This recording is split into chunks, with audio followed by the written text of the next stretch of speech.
आज का हमारा शीर्षक है नागरी लिपि नुक्ता प्रसंग।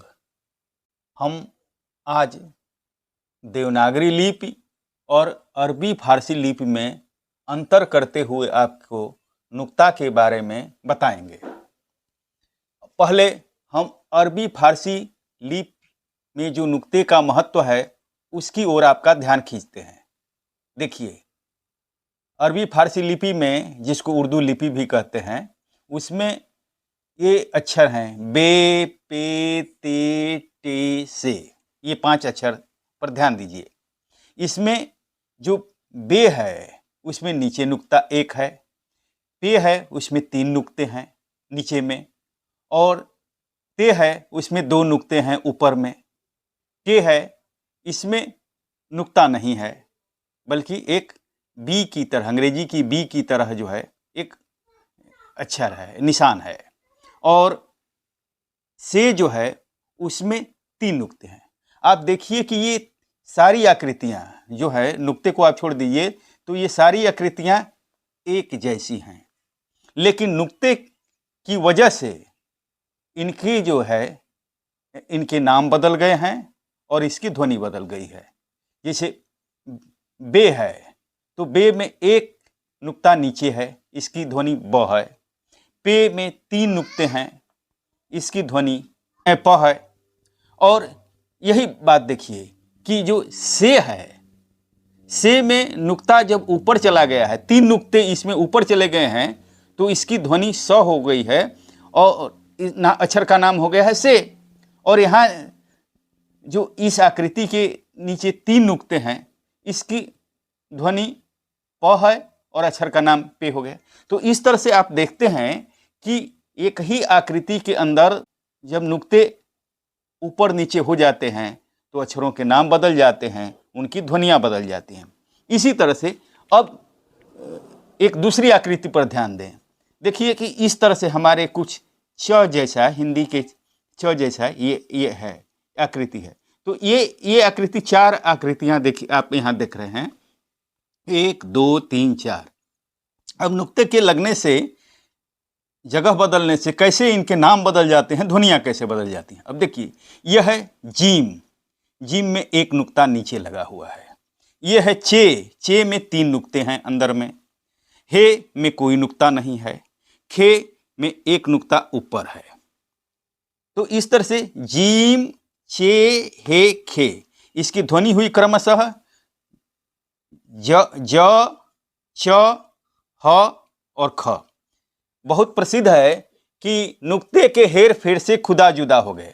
तो अगर खुदा लिखा जाता, देखिए यह एक देख रहे हैं कि ये खुदा, ऊपर में नुक्ता रहेगा, यही नुक्ता अगर गलती से आपके अंदर पड़ जाएगा तो जुदा हो जाएगा।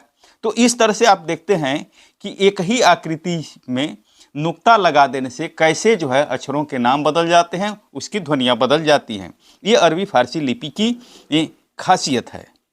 इसके तरह से आप जब ध्यान देंगे तो कुल जो अक्षर हैं उसमें, उर्दू लिपि में हैं, जो अरबी फारसी लिपि का कहते भी हैं उसको, तो कुल उसमें 36 अक्षर हैं, 36 वर्ण हैं, और उनमें नुक्ते वाले वर्ण जो हैं 17 हैं। यही नहीं, बल्कि जो छोटी ए और बड़ी ए जो होता है, वहाँ जो बड़ी ए होती है उसमें वो भी जब बीच में अक्षर आते हैं तो उनके नीचे 2 नुक्ते लग जाते हैं, और इस तरह से यह भी नुक्ता। इस तरह से सोचिए तो कुल 18 जो है, 18 अक्षर नुक्ते वाले हैं और 18 अक्षर जो हैं बिना नुक्ते वाले हैं। अब हम आते हैं देवनागरी लिपि के बारे में बात करते हैं। देवनागरी लिपि, जो हिंदी की देवनागरी लिपि है, उसमें कुल नुक्ते वाले जो हैं 2 ही अक्षर होते हैं, जो कि अपना विशिष्ट चरित्र रहते हैं, विशेष चरित्र है। तो ये जो है ड के नीचे लगा देते हैं, तो ऐसे ड है, नीचे लगा देने से ड़ हो जाएगा। ये ढ है, ढ के नीचे नुक्ते लगाने से ये ढ, इसके नीचे तो ढ़। तो इस तरह से जैसे चढ़, चढ़, पढ़। अब ये इस तरह से आप देखते हैं कि इसकी ये होता है। तो 2 ही, यही जो है 2 अक्षर जो हैं हिंदी के मूल ऐसे अक्षर हैं जिनके अंदर नुक्ते होते हैं। लेकिन हिंदी में और भी नुक्तों के प्रयोग होते हैं। यहाँ देखिए कि एक नुक्ता है जिसको अनुस्वार कहते हैं। अनुस्वार जो किसी शब्द के ऊपर लगता है, किसी अक्षर के ऊपर लगता है किसी। तो इसमें आप जैसे देखेंगे कि ये जो नुक्ता है जिसको हम लोग अनुस्वार कहते हैं, हिंदी वाले इसको अनुस्वार कहते हैं, यह जो है अंग का यहाँ जैसे गंगा में है, इसको ऐसे लिखते हैं, या इसका जो है ये पंचम वर्ण है, चूँकि ये पंचम वर्ण है तो इसके लिए ये पंचवा वर्ण में जो है ये गंगा ऐसे भी लिखा जाता है।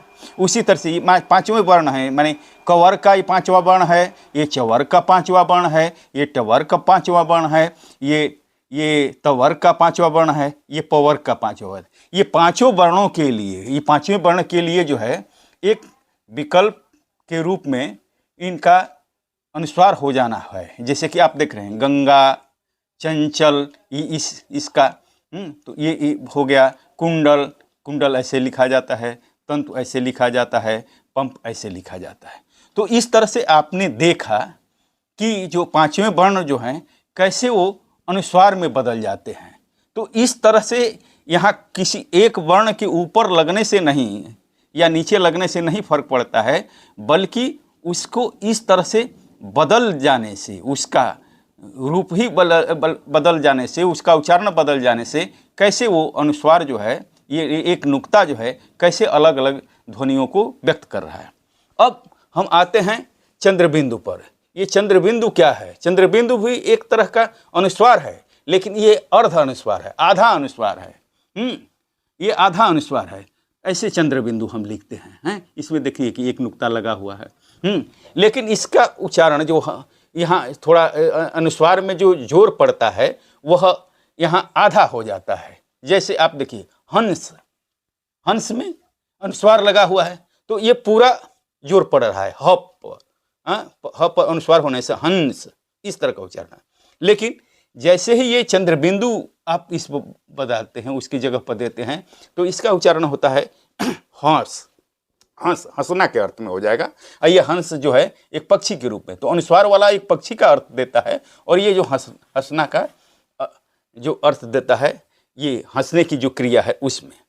अब एक और हम जो है नुक्ते पर बात करते हैं, जो कि हिंदी में ये दिया जाता है ऊपर नीचे, इसको कहते हैं विसर्ग। और जिसमें जो है ध्वनि जो है आधे ह की तरह, माने ह हलंत वाला जो है होती है।